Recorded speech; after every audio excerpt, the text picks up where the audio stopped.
अधिकांश लोग इस पृथ्वी पर सिर्फ चेतन मन के हिस्से में, जीवन के 10% हिस्से में जीते हैं और पूरी जिंदगी उसी तल पर जीते जीते समाप्त हो जाते हैं। अर्धचेतन मन और अचेतन मन की शक्तियों से उनका कोई संपर्क नहीं हो पाता।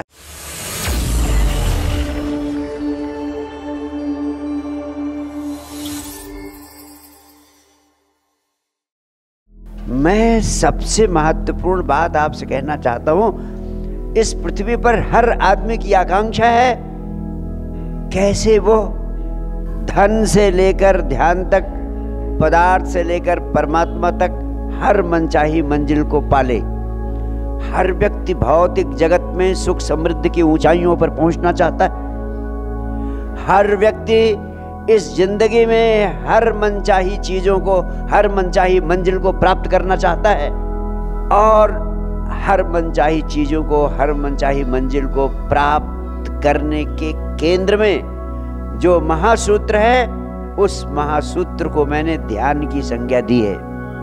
लेकिन ध्यान के साथ कुछ इतना अद्भुत आयाम जुड़ा है, उसके कुछ इतने महत्वपूर्ण कारण हैं कि चाहते हुए भी आप में से अधिकांश लोग ध्यानात्मक जीवन शैली नहीं बना पाते हैं, ध्यान को जीवन का अंग नहीं बना पाते हैं।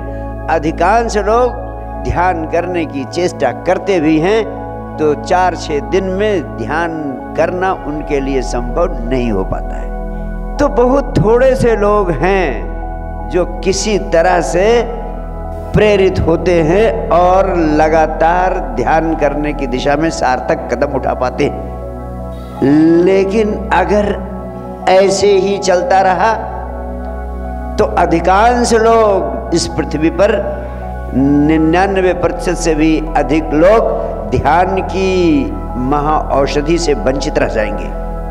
लेकिन अगर 21वीं सदी के व्यक्ति को ध्यान की महाऔषधि उपलब्ध नहीं कराई गई तो समझ लेना सारी मनुष्यता महाविनाश की ओर कदम उठा चुकी है और महाविनाश से मनुष्य को बचाया नहीं जा सकेगा। अगर ध्यान की दिशा में आपका सार्थक कदम नहीं उठता है तो मनचाही चीजों और मनचाही मंजिल को पाने की दिशा में आप कभी पूर्णता से सफल नहीं हो पाएंगे। अगर ध्यान की दिशा में आपका सार्थक कदम नहीं उठता है तो समझ लेना कि आपके इस जीवन में सच्चे अर्थों में आनंद की सुगंध नहीं पैदा हो सकेगी। अगर ध्यान की दिशा में आप सार्थक कदम उठाने का सशक्त निर्णय नहीं ले लेते हैं तो समझ लेना अध्यात्म के जगत में परम आनंद के रूप में परमात्मा की दिशा में आपका कदम कभी नहीं उठ पाएगा और ये पूरा का पूरा जीवन पशुओं की तरह जीते हुए ही आपको बिताना पड़ेगा। इसलिए आज आपको मैं एक नया विज्ञान देना चाहता हूं। अगर इसे आपने अच्छी तरह समझ लिया तो अलग से ध्यान करने की आपको कोई जरूरत नहीं रह जाएगी। आप जहां हैं, जैसे हैं, वैसे ही ध्यान की भाव दशा में होने लगेंगे। जहां हैं, जैसे हैं, वैसे ही जागने लगेंगे। आप उसे सिर्फ समझ लें। सिर्फ समझ लेने से आपका जीवन ध्यानात्मक हो सकता है। उसके लिए इतना भी जरूरी नहीं है कि आप 10 मिनट का समय भी ध्यान के नाम पर अलग से निकालें। इससे सरल और कोई विधि और कोई टेक्निक और कोई ध्यान का विज्ञान उपलब्ध कराया जाना संभव नहीं है। और 21वीं सदी का आदमी समझदार है। सबसे पहली बात आपसे कहना चाहता हूं, मनुष्य का मन एक 3 मंजिला मकान है। उसकी पहली मंजिल तो भूमि के ऊपर और शेष 2 मंजिलें भूमि के नीचे। इस प्रकार हमारे मन के 3 हिस्से हैं। पहला हिस्सा है हमारा चेतन मन। चेतन मन आपके मन का वो हिस्सा है जिसके आधार पर आप जीते हैं और जिंदगी के सारे काम करते हैं। वो आपके मन का बहुत छोटा सा हिस्सा है। चेतन मन के नीचे अंडरग्राउंड 2 मंजिलें और है आपके मन की। दूसरी मंजिल है वह अर्ध चेतन है, उसे सब कॉन्शियस कहते हैं। उसमें बहुत थोड़ा सा प्रकाश है। वो कभी कभी आपके चेतन मन से जुड़ जाता है, कभी कभी नहीं जुड़ता, लेकिन उसमें भी अधिकांश अंधेरा ही।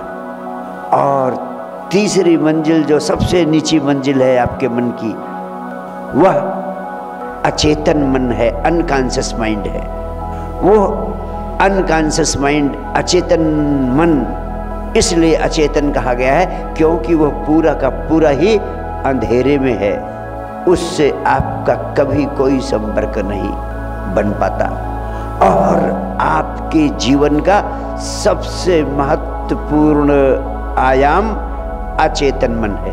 आपके जीवन की सर्वाधिक महत्वपूर्ण शक्ति अचेतन मन में निहित है। उस असाधारण शक्ति से, जिसे हम कह सकते हैं आपके जीवन की 90% शक्ति, वह अचेतन मन में दबी पड़ी। अधिकांश लोग इस पृथ्वी पर सिर्फ चेतन मन के हिस्से में, जीवन के 10% हिस्से में जीते हैं और पूरी जिंदगी उसी तल पर जीते जीते समाप्त हो जाते हैं। अर्धचेतन मन और अचेतन मन की शक्तियों से उनका कोई संपर्क नहीं हो पाता है। इसलिए अधिकांश लोग, लगभग मोर देन 99.9% लोग इस अद्भुत जीवन के रहस्य और इस अद्भुत जीवन की विराट संपदा के अनुभव से वंचित हो जाते हैं। सत्य की, स्वयं की, परमात्मा की यात्रा के लिए सबसे अनिवार्य शर्त है कि जो आपके मन के दो महत्वपूर्ण आयाम हैं, अर्धचेतन और अचेतन मन, इनसे भी आपका संपर्क हो जाए। यहाँ भी आपकी चेतना जाग जाए। जीवन की जड़ें अर्धचेतन और फिर और गहरे अचेतन में छिपी हुई हैं। जीवन की जड़ों को जान लेना ही सत्य को जान लेना है। जीवन की जड़ों को पा लेना ही परमात्मा को पा लेना है। जीवन की जड़ों को समझ लेना ही परम आनंद को उपलब्ध हो जाना है। उसी को मुक्ति कहते हैं, उसी को मोक्ष कहते हैं। इसलिए अध्यात्म जगत में मनुष्य के जीवन का सबसे महत्वपूर्ण, सबसे मूल्यवान सूत्र है कि आपकी चित्त के जो अंधेरे कक्ष हैं, जिन मकानों में निरंतर अंधेरा रहता है, उन मकानों में रोशनी को उपलब्ध करा देना। अगर आपका अर्धचेतन मन, आपका अचेतन मन प्रकाशित हो जाए तो आप स्वयं की जड़ को, स्वयं के सत्य को, स्वयं की आत्मा को पाने में सक्षम हो जाते हैं। और जो इस दिशा में सक्षम होने लगता है, वो भौतिक जगत के लक्ष्यों को, भौतिक जगत की आकांक्षाओं को और भौतिक जगत के सपनों को साकार करने में स्वतः सक्षम होने लगता है। भौतिक जगत की आकांक्षाएं, उनको पूरा करना तो बहुत छोटी बात है उन चीज़ों की तुलना में जिनसे तुम जीवन के परम आनंद को उपलब्ध हो सकते हो। अगर आप अपनी चेतना के गहरे तलों को प्रकाशित कर सकते हैं, उनसे संपर्क जोड़ सकते हैं, तो भौतिक जगत की आकांक्षाएं पूरा करना आपके लिए खेल हो जाएगा। तो अध्यात्म जगत की सारी साधनाओं का सार सिर्फ इतना है कि तुम्हारी चेतना जो पहले तल पर जागी हुई है, वही चेतना शेष दोनों तलों पर भी प्रकाशित हो जाए, उससे उसका संपर्क बन जाए और उससे संपर्क साधने की कला का नाम ही ध्यान है।